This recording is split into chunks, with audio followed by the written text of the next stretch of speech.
Bonjour.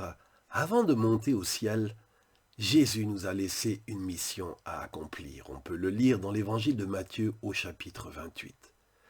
Mais voyez-vous, dans cette mission, Jésus ne nous a pas dit de faire de toutes les nations des chrétiens, mais des disciples. L'Église a parfois confondu les deux et pensé que notre mission, ça consistait juste à amener les gens au baptême et aux offices. Une fois que les gens disent « ça y est, j'ai mon certificat de baptême, je vais au culte le dimanche, c'est bon, Matthieu 28, ça s'est accompli dans ma vie ». Eh bien non, pas si sûr. Parce que ce qui intéresse Jésus, ce n'est pas que notre nom soit écrit dans un registre d'église. Ce que Jésus cherche sont des hommes et des femmes prêts à le suivre. C'est cela un disciple. Il a dit pas faites des chrétiens, mais faites des disciples. Alors, qu'est-ce que ça coûte de suivre Jésus? Eh bien, pour le savoir, le mieux, c'est de poser la question directement à l'intéressé, c'est-à-dire à Jésus lui-même.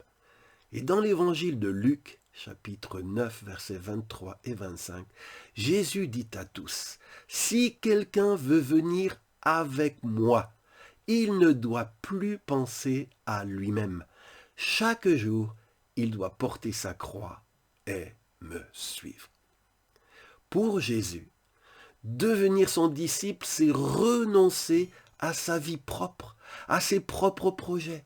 C'est mettre notre vie à sa disposition, à son service. C'est donc, dans un sens, perdre sa vie, y renoncer, choisir un autre choix de vie qui consiste à servir non plus notre ego, mais le Christ. Sa volonté, ses projets à lui, c'est ça qui vont désormais devenir le but et le sens de notre vie. Mais ce choix, prévient Jésus, a un coût. Il implique un certain nombre d'exigences, de sacrifices. C'est ce que Jésus nous dit. Quand celui qui veut me suivre doit porter sa croix chaque jour. Et voyez-vous, beaucoup de gens qui s'identifient comme chrétiens n'ont jamais fait ce choix radical de devenir des disciples de Jésus. La mission que Jésus nous a laissée dans Matthieu 28 n'a donc pas été accomplie pour eux. Laissez-moi vous donner maintenant un mot de témoignage personnel pour illustrer ce passage de l'évangile de Luc chapitre 9. J'ai été élevé dans une famille chrétienne, j'ai été baptisé enfant, j'ai assisté aux offices le dimanche avec mes parents. Je connaissais le nom de Jésus, mais je n'étais pas encore devenu son disciple. À 18 ans, j'entreprendrai mon rêve, mon projet de vie, devenir vétérinaire.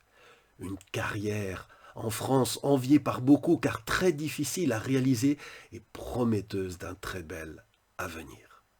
Et c'est à ce moment-là que Jésus est venu frapper à ma porte et qu'il m'a fait comprendre son amour, son sacrifice pour le pardon de mes péchés. Et il m'a posé cette question. Veux-tu être mon disciple? J'avais choisi la vie que je voulais mener, mais voilà que Jésus m'invitait à un autre choix, celui de mener la vie que lui avait prévue pour moi. Après avoir hésité, j'ai finalement dit oui, sans savoir où cela allait me mener. Mais peu à peu, au fil des mois, j'ai compris que devenir vétérinaire, ce n'était pas le projet que Jésus avait prévu pour moi. Et j'étais donc devant un choix, celui dont nous parle justement Jésus dans Luc 9. Si quelqu'un veut venir avec moi, il doit renoncer à lui-même. Mais renoncer à mon choix de vie, n'était-ce pas un énorme gâchis, gaspiller une chance qui m'avait été donnée et qui ne se représenterait pas?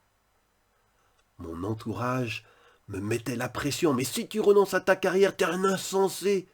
Tu étais la fierté de notre famille et te voilà maintenant prêt à tout laisser tomber. Mais c'est pas de la foi, ça. C'est du fanatisme. Me faire plaisir aux miens ou faire plaisir au Christ. je devais choisir. C'est là aussi qu'une autre parole de Jésus me vint à l'esprit. Si quelqu'un veut venir après moi, dit Christ, il doit me préférer à son père, à sa mère, à ses frères, à ses sœurs, sinon il ne peut pas être mon disciple. Mes camarades d'études pensaient que j'étais devenu fou, que j'allais perdre ma vie.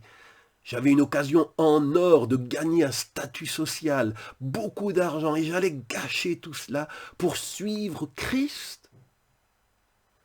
Mais les paroles de Jésus dans Luc 9 me réconfortaient. Celui qui veut sauver sa vie, a dit Jésus, la perdra. Mais celui qui perd sa vie à cause de moi, la sauvera. Si une personne gagne toutes les richesses du monde, dit Jésus, mais si elle perd sa vie, à quoi cela lui sert-il? En voulant sauver ma vie, je savais que je risquais de la perdre et de passer à côté de la volonté de Dieu pour moi. J'ai donc décidé de renoncer à moi-même, à mon projet perso, de porter ma croix, les incompréhensions, les moqueries que ma décision suscitait, et j'ai choisi de faire de suivre Christ l'objectif de ma vie. Et vous savez quoi? Jamais je n'ai regretté mon choix. La vie que Jésus m'a conduit de vivre n'a pas été la plus facile à vivre au monde, mais je ne l'échangerai pour rien.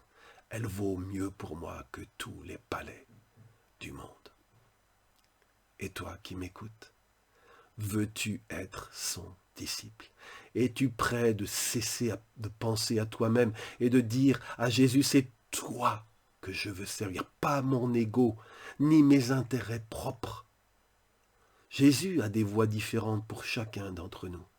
Le suivre pour toi ne voudra peut-être pas dire changer de carrière, de métier ou d'études, mais sers-le là où il t'appelle, là où il te place.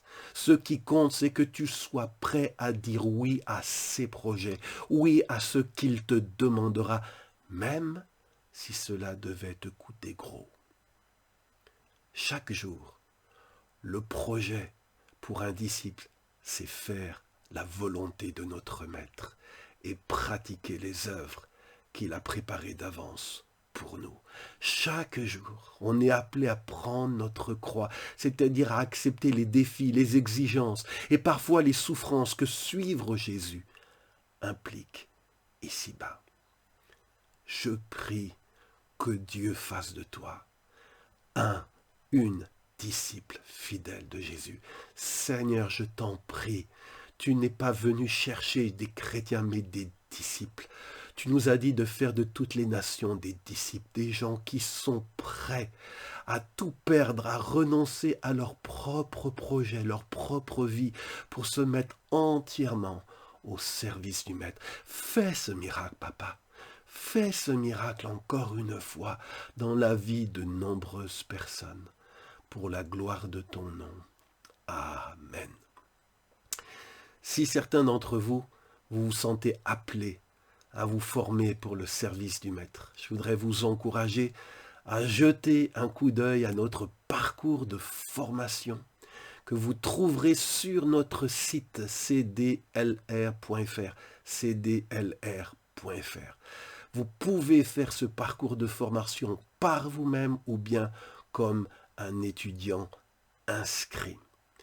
Je veux vraiment vous encourager à considérer que votre vie, eh bien, elle appartient à celui qui l'a rachetée et elle est faite pour que vous le serviez. Alors ne vous trompez pas d'objectif.